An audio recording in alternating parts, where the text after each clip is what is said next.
سردیوں کے دن تھے۔ نوید اور واصف اپنے دوست اسامہ کے ولیمے کی تقریب سے واپس آ رہے تھے۔ تقریباً رات کے 12 بجے کا وقت تھا۔ اچانک سڑک کے وسط میں ایک لڑکی نمودار ہوئی، جس پر واصف نے پورے زور سے بریک لگائی اور گاڑی کو روکنے کی کوشش کی۔ گاڑی کی سپیڈ زیادہ نہ تھی، جس کی وجہ سے وہ کسی انتہائی نقصان سے بچ گئے۔ البتہ لڑکی گاڑی کی سائیڈ بمپر سے ٹکرائی۔ نوید گاڑی سے نکلا اور لڑکی کی طرف دوڑا۔ واصف نے گاڑی بند کی اور نوید کی طرف ہوا۔ نوید نے لڑکی کو دیکھا، لیکن حالت غیر ہوئی پڑی تھی۔ سر پر دوپٹہ اور پاؤں پر جوتی نہیں تھی۔ پاؤں اور ہاتھوں سے ہلکا سا خون رس رہا تھا۔ پسینے میں شرابور ہو رہی تھی، شاید کسی دور سے بھاگی ہوئی آ رہی تھی۔ نوید نے واصف کو پانی لانے کا کہا اور پانی اس لڑکی کے اوپر چھڑکا تاکہ اسے ہوش میں لایا جائے۔ جیسے ہی لڑکی ہوش میں آئی، وہ زور سے چلانے لگی، مجھے چھوڑ دو، مجھے جانے دو۔ شاید لڑکی صدمے میں مبتلا تھی، جس کی وجہ سے وہ بکلاہٹ کا شکار تھی۔ واصف نے تسلی دیتے ہوئے کہا، آپ گھبرائیں نہیں، ہم آپ کو کچھ نہیں کہیں گے۔ نوید نے بھی اسے نرمی سے سمجھانے کی کوشش کی، آپ پریشان نہ ہوں، آپ محفوظ ہیں۔ لڑکی کے بولنے کے انداز سے پڑھی لکھی فیملی کی معلوم ہو رہی تھی۔ واصف نے گاڑی سے شال نکال کر اسے اوڑھنے کو دی۔ لڑکی نے فوراً شال لی اور بدن چھپایا۔ لڑکی اب کچھ نارمل محسوس کر رہی تھی۔ نوید نے پوچھا کہ آپ کہاں سے آ رہی ہیں اور کہاں جانا ہے؟ اس سوال پر لڑکی رونے لگی۔ نوید نے کہا، روئیں نہیں، اپنا پتہ بتائیں، یا کسی اپنے پتہ بتائیں تاکہ گھر والوں کو اطلاع دے سکیں۔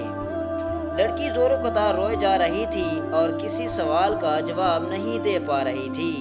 واصف نے نوید سے کہا، انہیں گھر لے چلتے ہیں، وہاں امی ہوں گی تو شاید یہ کچھ بتا دے۔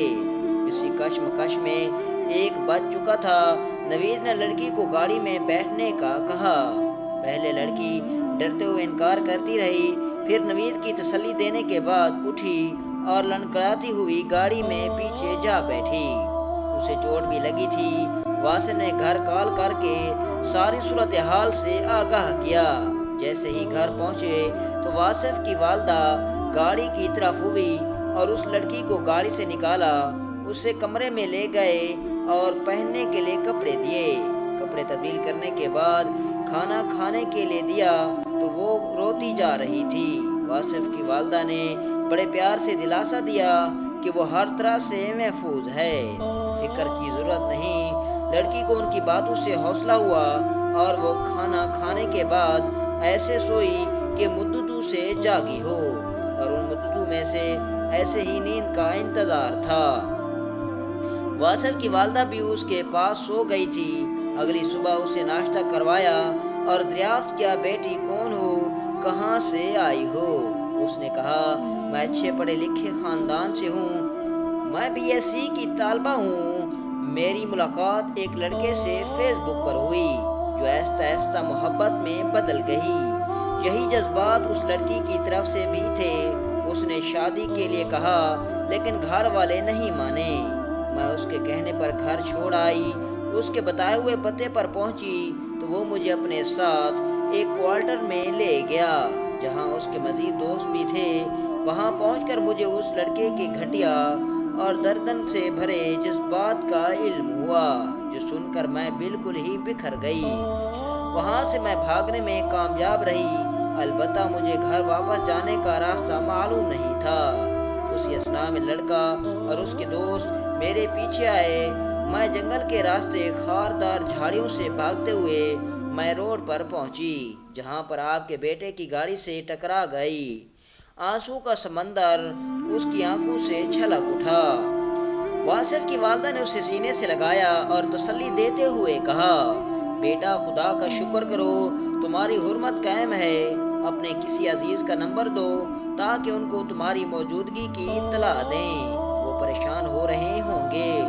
اس نے فوراً کہا، میرے گھر والوں کو یہاں نہ بلائیں، میرے والد انہیں مار دیں گے۔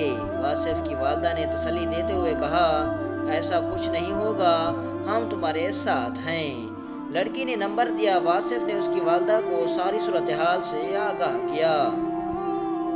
شام کو اس کے والد پہنچے تو آتے ہی لڑکی کے باپ نے ناؤ دیکھا نہ تاؤ لڑکی کو بلانے کا کہا، جس پر واصف اور ان کے والد نے ٹھنڈا رہنے کا کہا۔ لڑکی سامنے آئی تو باپ نے مارنے کی کوشش کی، جس پر واصف کی والدہ نے ان کی دست درازی پر مزاحمت پر روکا۔ لڑکی کا باپ روتا جاتا اور کہتا، اس نے میری عزت خاک میں ملا دی۔ اگر اولاد کچھ غلطی کر رہی ہے تو سب سے پہلے اس کا الزام خود والدین کے سر ہوتا ہے، کیونکہ تربیت کی ذمہ دار ان کے باہر والوں کی نہیں۔ اگر اولاد سے کوئی گناہ سرزد ہو جائے تو ان کی معافی کی گنجائش پیدا کریں، تاکہ اولاد کوئی بھی ایسا قدم نہ اٹھا سکے جو بعد میں آپ کے لیے پچھتاوے کے سوا کچھ نہ چھوڑے۔ اولاد کو چاہیے کہ چند دن کی محبت اور جھوٹے عشق کی خاطر اپنے ان ماں باپ کی عزت کو ریت نہ، جنہوں نے اپنے خون پسینے سے آپ کو بڑا کیا، اس محبت پر جو 20-25 سال کی ماں باپ کی محبت پر غالب آ جائے۔